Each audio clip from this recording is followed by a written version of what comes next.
काफी विवाद भी हो रहा है।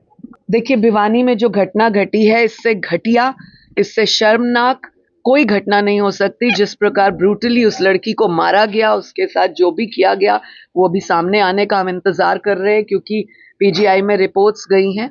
मैं बराबर कल से पुलिस के संपर्क में हूँ, पहले वाले एसपी के, अभी जो एसपी तबादल करके तुरंत लगाए गए हैं उनके संपर्क में हूँ। और जो मुझे पता लगा कि वहाँ के प्रिंसिपल, उस चौकीदार और उन सबको कस्टडी में लिया गया, पूछताछ भी हुई, लेकिन जो एक्चुअल कल्प्रिट है, जिन्होंने इस घटिया घटना को अंजाम दिया है, वो लोग कब पकड़े जाएंगे, मैं पुलिस से यही जानना चाहती हूँ। महिला आयोग ने पुलिस को पत्र लिखा है सख्ती से कि आप तुरंत प्रभाव से 24 घंटे के अंदर इस मुद्दे को सॉल्व करें, क्योंकि ये बेटियों से जुड़ा हुआ मुद्दा है, अस्मत का मुद्दा है। और मैं आप चैनल्स के माध्यम से लोगों से निवेदन करना चाहती हूँ, कृपया करके जब बेटियों के साथ कोई इस तरह की घटना हो जाए, हम सब की बेटियां सांझी हैं, कृपया करके ये ट्रोलिंग खेलना बंद करें और एक दूसरे की निंदा करना बंद करें, बेटियों के साथ एकजुट होकर खड़े रहें।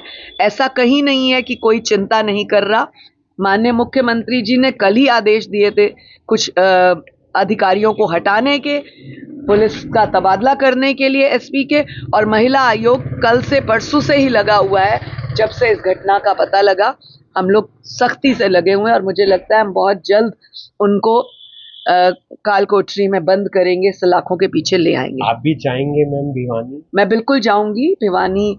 मैं वेट कर रही हूँ एक्चुअल रिपोर्ट की, इसीलिए मैंने अभी तक कोई बयान नहीं दिया था। मैं उम्मीद है कि कल दोपहर तक या परसों सुबह मैं खुद उस परिवार को मिलने जाऊंगी। मेरी पूरी सहानुभूति उस परिवार के साथ है, लेकिन बेटियों को इज्जत करना सीखें, बेटियों के लिए मजाक बनाना ना सीखें। बस मैं इतना कहना चाहूंगी। चाहे महिला हो चाहे पुरुष हो, उनको लेकर अभी कथावाचकों का बयान आया और जिस पर काफी बवाल भी मचा, उस नजरिए को आप किस तरीके से देखते देखिए, हैं? मैं इन शॉर्ट एक ही बात कहूंगी कि हमें जो भी बोलना है, जो भी हम करते हैं, हमें अपनी वाणी को संयमित रखना होगा। लेकिन जो दुनिया की आज सच्चाई सामने आ रही है, अगर किसी ने किसी अपने अंदाज में, किसी अपने तरीके में उस चीज को भी बोला है, तो हमें पॉइंट को समझना होगा, ना कि ऐसे विषय को जिसके लिए हम बेटी के ही खुद खिलाफ चले जाएं। हमें आज के दौर में जो अन्याय हो रहा है, पाप हो रहा है, 420 हो रही है, बेटियों के साथ जिस तरह से गुस्ताखियां हो रही हैं, हमें उन चीजों को भी बहुत समझना होगा।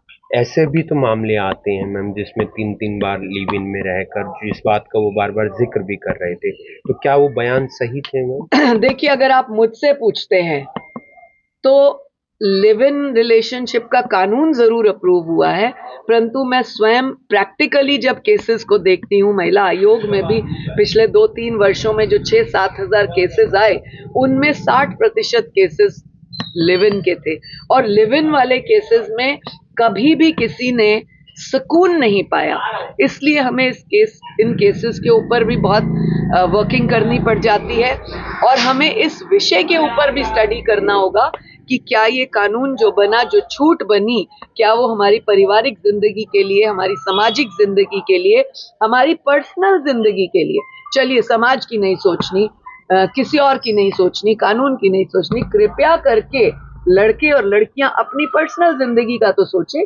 आजादी के मायने ये नहीं कि आप जो रिलेशन रखते हैं या फिर उसे बदनाम करें, या फिर उसे आप जो है कोर्ट कचहरी तक लाएं। यदि आपको रिश्ता रखना है तो रिश्ता रखना है, नहीं रखना है तो नहीं रखना है, इधर यस और नो। शुक्रिया।